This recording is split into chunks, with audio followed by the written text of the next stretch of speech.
아가서 6장 9절에서 12절 말씀입니다. 나의 비둘기, 나의 완전한 자는 하나뿐이로구나. 그는 그 의미의 외딸이여 그 낳은 자의 귀중히 여기는 자로구나. 여자들이 그를 보고 복된 자라 하고 왕후와 비빈들도 그를 칭찬하는구나. 아침 빛같이 뚜렷하고 달같이 아름답고 해같이 맑고 기치를 벌린 군대같이 의미한 여자가 누구인가? 골짜기 푸른 초목을 보려고 포도나무가 순이 났는가?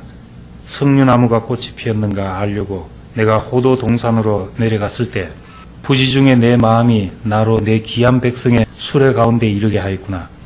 돌아오고 돌아오라 술람미 여자야. 돌아오고 돌아오라 우리로 너를 보게 하라. 너희가 어찌하여 마하나임에 춤추는 것을 보는 것처럼 술람미 여자를 보려느냐.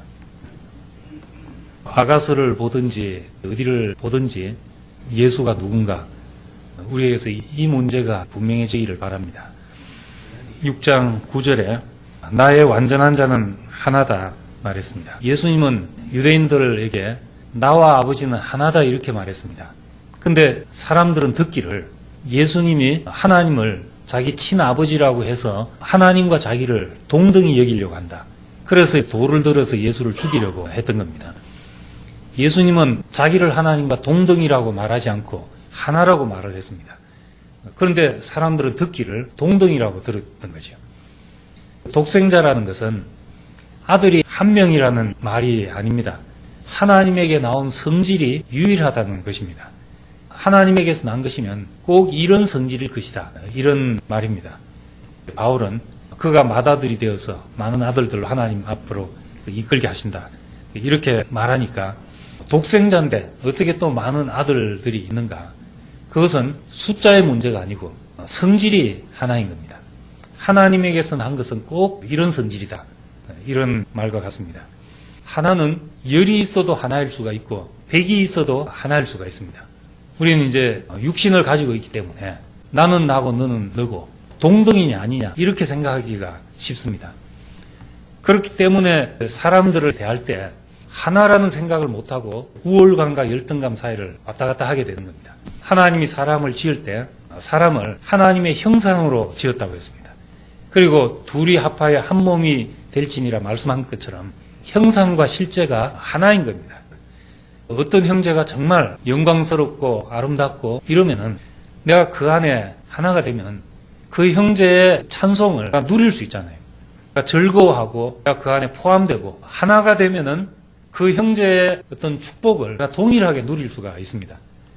그런데 이제 동등되려고 하면은 어떤 형제가 간증을 잘하면 나는 왜 이래 말을 못하나? 늘 오히려 더 좋은 것을 내놨는데 나는 더 어두움에 빠지게 되는 겁니다.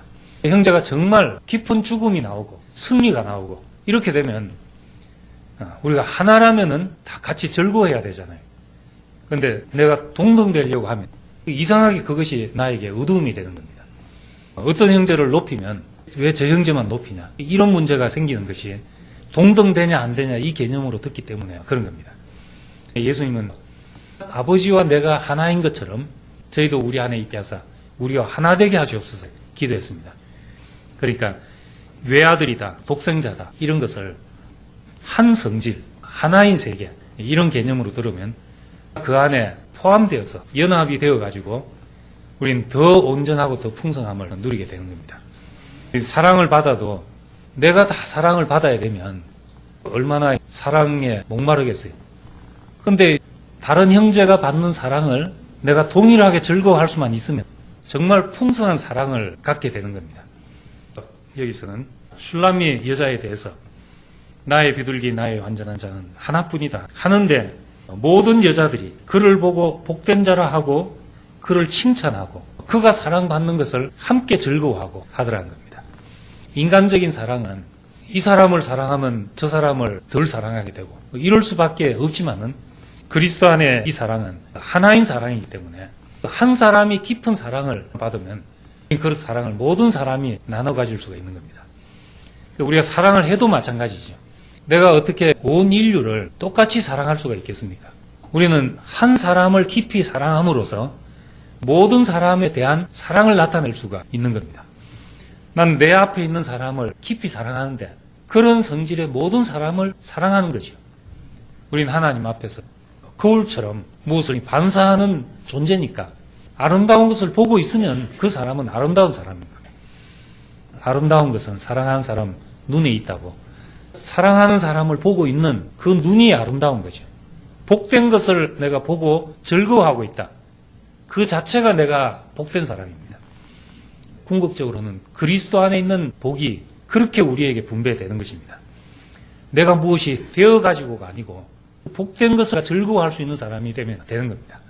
10절은 아침빛같이 뚜렷하고 달같이 아름답고 해같이 밝고 기치를 벌린 군대같이 의미한 여자가 누구인가? 여기서 밝음을 말합니다. 요한계시록 12장에 해를 입은 한 여자다. 얼마나 밝으면 해를 입었다고 묘사하겠습니까? 신부의 아름다움은 밝음에 있다는 겁니다. 새 예루살렘 성은 하나님의 빛이 투명하게 비치기 때문에 해와 달까지도 필요 없는 밝은 성이다. 사람은 일단 밝고 봐야 되는데 어두우면 에너지 소모가 너무너무 많습니다. 골골하는 사람들 보면 밝은 사람이 별로 없어요. 사람이 스트레스 받고 근심하고 하면은 다량의 미네랄을 소모하게 된다고 합니다. 모자라면 뼈에서 뽑아내서 쓰게 되는 거죠. 근심은 뼈를 상하게 한다는 그 잠언의 말이 아주 과학적인 말이죠. 이 밝음이 어디서 나온가? 기질적으로 물론 세상에 밝은 사람도 있고 다소 어두운 사람도 있지만은 이 신부의 밝음, 하나님의 사람의 밝음은 자기 문제가 끝난 데서 오는 것입니다.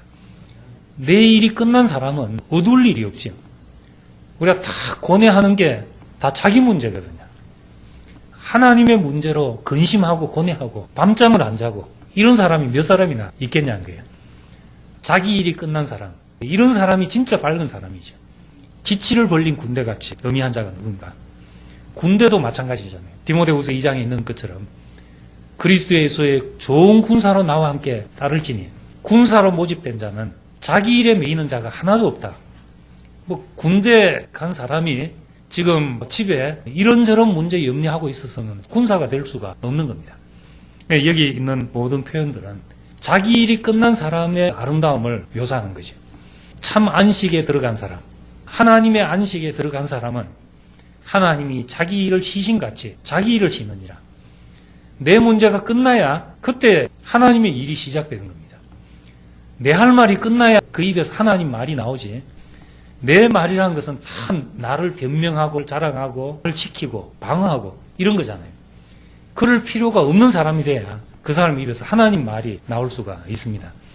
어차피 우리를 세상에 살게 한 것이 하나님의 목적과 계획 때문에 우리를 이 땅에 두신 거니까 내 일에 매여서 인생을 보내는 것은 인생을 다 자기 유지에 소모하고 마는 겁니다.